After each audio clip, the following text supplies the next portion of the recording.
Welcome to the Get Good at Presenting podcast with Lee Jackson. Hi and welcome back to Get Good at Presenting, the podcast. Today we've got a very special, different kind of episode. I'm here with part of my mastermind group of fellow speakers, and I thought I should ask them some questions while they're here. So this is completely unscripted. We've been speaking all day, helping each other with our businesses and helping to be better speakers to get more business. And today I'm going to ask them questions. They're all pulling funny faces at me right now because they're in the background. So I've got with me today, I've got Dave Hyner. Dave Hyner is one of the most experienced speakers in the UK, does lots of schools and businesses and CEO groups, and is known for goal setting and stuff. He'll explain to that in a minute. Mention the million people. The million, yeah, he reckons he's spoken to 1 million people. We're not sure. But anyway, that's good. We've got Nathan Littleton, is a marketing expert, I'm looking at him now, content marketing expert. Yeah, not far off. And of course, we've got our old friend, I didn't mean to say that. Oh, I'm in trouble now. I'm 83, you know. We've got John Hotowka, who's been on the podcast before, but he's just does loads of after dinner and his achievement thinking speaking. So I'm going to put this into the middle of the room and I'm going to ask some questions. Can we just say, Lee, thank you so very much for those introductions. We're sure you meant well. They were one of the best introductions you've ever had, I know. Since well, they're the best ones we've had in the last 30 seconds. It's live, boys. It's live. Okay, so we're going to put it in the middle of the room. I'm risking it now. Here we go. The recorder is in the middle. Don't touch it, boys. So, presentation skills tips, stuff about being a speaker. Just go for it. Try not to make each other laugh too much. But off you go. Nathan, what are you thinking? What can you give tips to someone listening on this podcast now? Sure. I mean, I see a number of speakers around the place who are very, very good at what they do in terms of their content area. And I see a number of speakers who I wouldn't necessarily consider to be the best speakers I've ever seen, but they seem to be really successful and making a huge amount of money. Or at least from the outside, that's what the perception would be. And I think the main lesson from that is there's a big difference in terms of, firstly, what you speak on and it being valuable to an audience, and actually what a booker is prepared to pay for. Similarly, there is a difference between a really good speaker and a really good marketer. It's not enough to just be good at what you do and good in your content area. You also have to be good at marketing and selling what you do. Okay. He's good, isn't he? Big challenge there, yeah. Exactly. We reckon we've talked about this a little bit before, but I think that yes, being a speaker is as much about being marketing. And I think, Dave, you had a comment earlier in the day about marketing and speakers. What was that you said? So we are not professional speakers. Unless you can afford a sales team and a marketing division and only want PAs to do, effectively, we're marketeers who earn the right to speak. We have to sell and market ourselves first. It's no good just being a content expert. You have to be able to sell and market yourself first and foremost. Great. So if you're listening to this, you just want to be a public speaker and to do well, that's probably not as relevant. But if you want to make a living out of speaking, you need to understand it's more about marketing than it is about standing on the stage. And that's as much. Yeah. Because people fall in love with the stage bit, but they don't like the marketing bit. John, any thoughts? We were going to talk about presentation tips, but as we're talking about marketing, I think we've got to go to the basics of marketing. So we need to understand what is our offering, what kind of information are we giving our audiences. We need to understand who is the audience, who are we selling our information to. But when it comes to selling our information, we need to know the format we're selling it in. Is it going to be a keynote speech? Is it going to be a training course? Is it going to be mentoring? Is it going to be coaching? And then we need to understand who are our buyers. And who are our influencers? Because there's a difference between the buyers and the influencer. Because the buyer is the person that has the buying power. The influencer doesn't have the buying power, but they influence the buyer. In other words, it might be, in my case, my internal communications director tends to hire me. They have the money on the purse strings, but the influencer tends to be the secretary because they have the ear of the internal communications director. Okay. That's good. So influencers and buyers, that's a good marketing tip. So let's go pure presentation skills then for a bit. Go around the circle. What tips would you got? The listeners have heard loads of tips that I've given, so I'll shut up for a little bit. But what tips would you got? What would you wish you've learned earlier maybe as a professional speaker? Service. We can be guilty at times of standing on stage seeking applause, recognition, adulation, instead of going there to serve the customer. We kid ourselves that that's why we're doing it, but actually most of us, we do it to feel significant. Whereas if you go genuinely to just leave everything with the audience, serve them, go there with the intention of making them achieve their goals, make them more effective, help their productivity, save more time, bottom line go. If we genuinely serve the customer, even an average presenter or speaker can have a huge impact. And if you have a huge impact on your audience, you'll get more gigs than other speakers. Right, great tip. Challenging, I like it. Good tip. Anything else, boys? It is all boys today. We do usually have one or two women here, but they haven't turned up, have they? So it's literally boys. So what we thinking, boys? If anybody thinks the world of professional speaking is salubrious, there are 4 middle-aged blokes knelt around a coffee table that Lee Jackson made out of pallets, and John Hotowka is literally on his knees with his hands in his pockets like a schoolboy praying. This is a quality coffee table, Dave. I was doing this kind of upcycling thing, but it never quite worked. It's like a GCE. It is. GCSE O-level in woodwork, mate. Any other presentation skills? Any tips you can get? People are desperate for these tips. It's perhaps an obvious one, but I think there's an important distinction to make in the fact that you have to adapt. If you have what you would consider an off-the-shelf presentation or workshop that you deliver, I think it's really important to adapt the examples and the stories you give so that it resonates with your audience. You might think that you do that automatically, but actually, how are the examples that you're giving, the stories that you're telling, how do they fit with the worldview of your audience? The particular life experiences that they have, where they are within their career and their job, your stories and examples have to resonate. It's pointless talking about a situation you had with a £1 million business deal if you're talking to someone who's never had experiences with a £1 million business deal. Similarly, there's no point in talking about everything that is to do with the trials and tribulations of having children or pets if your audience don't have children's or pets. So although Children's or pets. Yeah. I've been getting the plural of children wrong all these years. Or petses. It's the plural of pets is petses. It's a new trend. It's going to catch on. Or pet children. Pet children. Either of those things would work, right? Yeah, okay, so make the stories relevant. So they're not... actually, honestly, sorry, go on. No, you go, John. No, you were saying make the stories relevant, because I was about to build on that, polite. but carry on. Okay, so I was just saying make the stories relevant. So it's a good tip that just because you've got a favourite story, you don't tell that because it's your favourite story. You're serving the audience. Coming back to what Dave said, you're serving the audience, aren't you? So if that story doesn't serve the audience that you're with, and you haven't done the right research, then you need to ditch that and use something else. To build on that, on what Nathan was saying, I talk about achievement thinking, which is mindset tools to build resilience, manage change, achieve a goal. So when I speak, I'll tell a story about an issue that I had once, and this is how I solved it. This is the tool that I used to overcome that issue. And then what I do is I say, when you find yourself in such and such a situation, so I'll talk about a situation that the audience can relate to. How do I do that? I do that through the briefing with the client beforehand. So when I get briefed by the client, I'll say, right, so in which cases do you find that your audience, your people, having this particular issue? When, for instance, when do they find themselves hesitating in carrying out an action or a task? So it might be a sales audience, and a sales audience might hesitate in carrying out an action or a task when it comes to doing the follow-up telephone call. So I can use that as an example when I'm saying, right, when I hesitate, Great. This is how I did it. And when you find yourself in that situation. Okay, so what we're talking about here is doing research, isn't it? Adjusting things and doing research. I think some people think that if they've got a talk, they'll just take that talk around any audience. Yeah. No, and that's just not how it works. It's got to be tailored. Yeah, so tailor your talk, speak to the client or the audience members. We've talked about this before, get there early, talk to the delegates, find out what their issues are. There's a lot to be said for that as well, in making yourself more comfortable. If you have any fears or anxiety around going on stage, if you're talking to people that you've already spoken to, that's much easier than standing up in front of a room full of strangers. Actually, you're just following up on a conversation that you've had before. And if you can reference that within the presentation as well, I was speaking to Jill earlier and we were having this conversation, we were talking about what was happening with her kids. You can reference that within your stories and examples. It shows you as being more genuine as well, and that you have adapted your stories and examples for that audience. Very good. Great. A bit of fun, boys. Worst and best speaking gigs.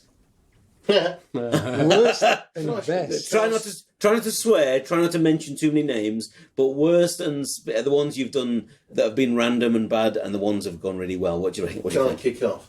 Because David Hyner. I've got something to say, because I've been distracted for the last 5 minutes by a rogue solitary chocolate eclair left on the coffee table. But now I'm back in the room. Worst speaking experience was for a chief exec group where there were 10 business owners and they take it in turns to go and hold the meetings at each other's workplaces. And I have done a gig to business leaders in a canteen at a dog food factory. Wow. It was appalling. Everything about it was just wrong. I should have walked away, but I didn't because I was stupid and naive at the time. The best gig by a country mile was probably when I set out in speaking, I said, how will I know if I'm getting there? And I said, in my home city, which is Birmingham in the West Midlands in the UK, at the Symphony Hall, biggest conference, beautiful, beautiful venue, in the big main room, full fee, corporate gig to 1,000+ people. And a couple of years back, I was standing in the round stage with 1,200 opticians in the room in my home city at the big hall at Symphony Hall. And it's just one of those pinch yourself moments. Wow. Pinch yourself. Great. That's a nice gig. So dog food factory, Yeah. right through to the Symphony Hall, right? Done them all, mate. Expect them all. Anyone else been in I the don't know dog about food that. factory? No, I've not been in the dog food factory. I don't know about the worst gig that I've done, but I know about the worst introduction that I've ever had. Okay, this is good. So the worst introduction that I've ever had was an after dinner that I once did in Doncaster, Doncaster, South Yorkshire. and I'm being introduced, and it's a DJ that's introducing me, and he says, "Right then, so attention, please, attention. Right, we've got somebody coming on now who does tricks, and I've spoken to the booker." And he must be good because he's VAT registered. Ladies and gentlemen, John Hotowka. Yeah. And I walked on to the silence of my own footsteps. And Wow. this DJ, being the professional that he is, recognises error, but he knew how to correct it. Come on then, you buggers, clap then. So that was the worst introduction. That took a little bit of a recovery for it. Yes, call to action. Call to action. And I think the best one was doing an after dinner on the Royal Yacht Britannia in the Grand Ballroom. The Grand Ballroom. Can you imagine how many people that holds? Wow. 60. It holds 60. 60. But it was beautiful. It was gorgeous on the Royal Yacht Britannia. It was a corporate gig. It was a great audience. I was going to say, had you broken into the... I broke it. They didn't know. They weren't expecting me. I just turned up. Yeah. Wow, that's very posh. I like that. Bad introductions. Nathan is a little younger than us three, shall we say. So, we wind him up about being young. So put your rattle maybe down. you haven't had these terrible gigs we've had. Still in shorts. Well, to be honest, a similar story around introductions. I had my name wrong in an introduction. I think because it was one of my first gigs, I think I might have been 19. They'd got my name wrong, and of course then it's the only thing I can think about is they've got my name wrong, they've got my name wrong, they've got my name wrong. Okay. Completely affected my performance the whole way through. That's the reason why now, as part of my introduction, it explains the spelling of my name, just to make sure, in the case that someone's only skim reading it, it makes sure that they get my name right. See, tips as part of stories as well. How about that? Good. Yeah. Your name's not that complicated, is it? It's not. It shouldn't be that difficult. My name's Nathan Littleton. The number of times I've been called Nathan Little John, that's the one. Okay. Yeah. Even on BBC News that happened. Oh. Real proud experience, sat around the TV with my family, ready to see this appearance on BBC News. And Nathan Littlejohn is there. Yeah, that And was because you do a lot of web-related stuff, you're thinking you've lost all the Google SEO because no one's typing in your name, yeah, right? exactly. Could be worse. Could be called Jeremy Hunt. So you could, yeah. John Hotowka, we've talked about your name before, but that's a more unusual name. But Littleton, I didn't think they would misspell that. That's a You wouldn't strange think so, thing. but it happens more than I care to. I've been called Hyner. Yeah. Really? Hyner's not a bad... I've been called Hyena, Hyman. I've been called Hyman, okay? Please welcome... That's a Dave natural Hyner. mistake. That's perfectly understandable. Crazy. That's crazy. Yeah, I guess Lee Jackson doesn't really get Consider misrepresented. yourself yeah. lucky. That's like a That's it. 1930s Yeah, detective. Hey, Lee Jackson, honestly. Wow. There's quite a few of us around. But yeah, I think I've probably told all my bad and worst stories. I did do... so it wasn't a dog food factory, it was a school gig, but it was in the dining room and they were still packing up after dinner. So every time I was speaking, it was behind, you go, "Are you all right, Elsie?" And they're all packing up, banging the cups and the plates in the background. Cabbage. Yeah, there was just that dinner halls in schools have that very strange order that you don't quite know what it is. And yeah, so that was great. But eventually I got them, but it took a little while. That was a pretty bad gig. And biggest gigs were Royal Festival Hall in London. 2,500 sixth formers. That was a good gig. Did that, with someone. That was good. And that's the only time I've had a dressing room, because normally you just turn up. But it was a dressing room with a piano in it. Ooh. I thought, that's good, isn't it? Get So Hyner that was in. exciting. But yes, I just sat in the dressing room on my own, pretending I could play the piano. But but that's the thing. You don't look for the good or the bad. You go You're there there to for the serve gig. an audience, don't Yeah, you? exactly. So sometimes you get a nice dressing room. Sometimes you just you don't have a dressing room and you just turn up, don't you? Yeah, I suppose So- what we'd consider our best gig might be very different to if you were to ask an audience member who's the best speaker you've ever seen and where was it. Yeah. They might not even know where it was, might not even remember, but they probably Yeah. remember who was on stage and what they delivered for them. Yeah. Very good. And when we work, it's usually very varied where we work. People might think, "Oh, we're working all these fantastic places." Years and years ago, I remember that on the Thursday night, I was doing an after dinner at the London, the big hotel, and I've lost big it. one? Yes, never mind. Anyway, this massive hotel. Big hotel. A big hotel. A big hotel What, in London. I can't believe I've forgotten that when this Mayfair Hotel? No, Or it was Waldorf Astoria? right. Travel. It was like it was the travel. Yeah. Anyway, it was like the Waldorf Astoria. Anyway, well, that was the one night. On the Friday night, there was another massive gig. 1,000 people in this audience. Massive, beautiful hotel. Another posh hotel in London is forgotten. Dorchester. The Ritz. Dorchester, The whatever the Dorchester, Ritz. Anyway, yeah. I forget now. But then on the Saturday, flown out to Switzerland to entertain at the Montreux Palace. Came home on Monday, Bamford Sheepdog Trial Association. But it is- Sheepdog Trial? Yeah, Bamford Sheepdog Trial Association. And it's just the contrast that we have to experience, isn't it? Very good. Very good. I've also learned that you should always check your surroundings. You know, when you're working out your stage mechanics, things like that. I often joke as part of my opening that if there's a fire, just follow me. I'll be first out the door, running for my life, screaming, "We're all going to die." And sometimes I'm very spontaneous. I respond to situations. And I was working in a high school in West Bromwich in the Black Country, and I got real rapport with this huge group of 200 Year 11 students. We were having some great banter and a laugh, and the fire alarm went off.